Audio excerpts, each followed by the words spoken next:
زوجین کے معاملے میں خاص طور سے مردوں کو اللہ رب العالمین نے عورتوں سے پہلے بھلے طریقے سے سلوک کرنے کا حکم دیا ہے۔ چنانچہ اللہ رب العالمین نے فرمایا وعاشروہن بالمعروف، اپنی بیویوں کے ساتھ بھلائی کے ساتھ پیش آیا کرو، بہتر سے بہتر اپنی عورتوں کے ساتھ سلوک کیا کرو۔ یہ سورۃ النساء آیت نمبر 19 میں اللہ رب العالمین کا بیان ہے۔ اسی طرح سے اللہ کے رسول صلی اللہ علیہ وسلم نے فرمایا، اور وہ بھی حجۃ الوداع کے موقع پر، فاتقوا اللہ فی النساء، اپنی عورتوں کے سلسلے میں اللہ تبارک و تعالیٰ سے ڈرو۔ فإنکم اخذتموہن بأمان اللہ، تم لوگوں نے ان کو اللہ تبارک و تعالیٰ کی امان کے حوالے سے لیا ہے، اور اللہ رب العالمین کے کلمے کے ذریعے سے وہ تمہارے لیے حلال ہوئی ہیں، اس لیے ان کے ساتھ اچھا سلوک کرو۔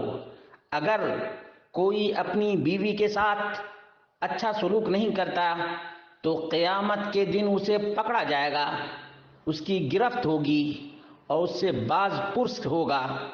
یہ نہ کوئی سمجھے کہ تمام تر حقوق عورتوں ہی کے اوپر ہیں کہ اپنے شوہر کی اطاعت اور فرمانبرداری کرے، اور اسی طرح سے اگر کوئی تکلیف ہے، مرض ہے، بیماری ہے تو شوہر کو جاننا چاہیے اور اس کی رعایت کرنی چاہیے، اور اگر رعایت نہیں کرتا ہے تو وہ ظالم کہلائے گا، شوہر ظالم کہلائے گا۔ اس لیے شوہر کو بھی اللہ کے رسول صلی اللہ علیہ وسلم نے فرمایا فاتقوا اللہ، اللہ تبارک و تعالیٰ سے ڈرو، فی النساء، اپنی عورتوں کے سلسلے میں۔ اور خاص طور سے ہمارے معاشرے میں کچھ مرد حضرات ہیں جو اپنا ظلم اور جبر دکھاتے ہیں۔ اللہ تبارک و تعالیٰ جانتا ہے، ایک خاتون جو اللہ تبارک و تعالیٰ سے ڈرتی ہے اور اپنے شوہر کے جائز حقوق کو ادا کرتی ہے، اللہ تبارک و تعالیٰ اسے جنت نصیب فرمائے گا، کیونکہ اللہ رب العالمین نے فرمایا کہ مرد ہو یا عورت، تمام کے لیے اللہ رب العالمین نے یکساں قانون رکھا ہے کہ جو نیک ہے اللہ تبارک و تعالیٰ اس کو نیک اور اچھا بدلہ عطا فرمائے گا اور اسے اجر سے نوازے گا۔ لیکن اگر کوئی برا ہے اور اس کے باوجود عورت کو بار بار ٹارچر کرتا ہے تو ظاہر سی بات ہے ایک ایک لفظ کے بارے میں اللہ تبارک و تعالیٰ پوچھے گا۔ اللہ رب العالمین نے فرمایا ما یلفظ من قول الا لدیہ رقیب عتید، اس لیے مردوں کو زبان درازی سے بچنا چاہیے اور اپنی عورتوں کے ساتھ اچھا سے اچھا سلوک کرنا چاہیے۔ چند دنوں کی یہ زندگی ہے، ان کو اچھے سے گزار لینا چاہیے اور محبت، الفت اور ایک دوسرے سے لگاؤ کے ساتھ زندگی گزارنا چاہیے، اور خواہ مخواہ کوئی کسی کے اوپر ظلم نہ کرے، کوئی مرد ہو یا عورت۔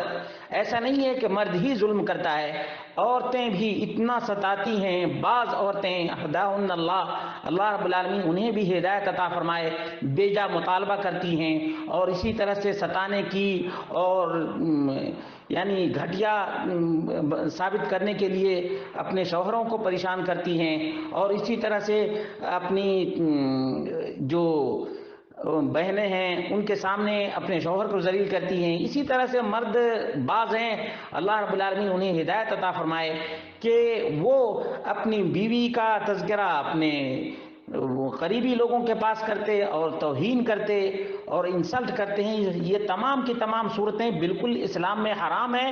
سب سے اہم چیز یہ ہے کہ اللہ رب العالمین نے فرمایا وعاشروہن بالمعروف، بھلے طریقے سے اپنی بیویوں کے ساتھ زندگی گزارنی چاہیے اور عورتوں کو بھی اپنے شوہر کے ساتھ اچھا سلوک کرنا چاہیے، اس لیے کہ اللہ کی رضا اصل مقصود ہے۔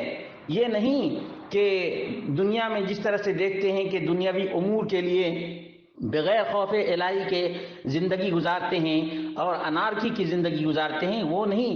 اللہ تبارک و تعالیٰ کے احکام کے مطابق زندگی گزاریں اور جو اللہ رب العالمین نے دنیا کی لذتوں میں سے ہمارے لیے حلال قرار دیا ہے اس سے لطف اندوز ہوں۔ یہ اصل زندگی ہے، اصل زندگی ہے۔ نبی اکرم صلی اللہ علیہ وسلم نے فرمایا کہ تم میں سب سے اچھا آدمی وہ ہے جو اپنی بیویوں کے لیے اچھا ہے۔ وَأَنَا خَيْرُكُمْ لِأَهْلِي، اور میں تم میں سب سے زیادہ اچھا ہوں اپنی فیملی کے لیے، اپنی بیویوں کے لیے۔ معلوم یہ ہوا کہ انسان کو اللہ رب العالمین سے ڈرنا چاہیے اور ایک دوسرے کے حقوق کا خیال رکھنا چاہیے.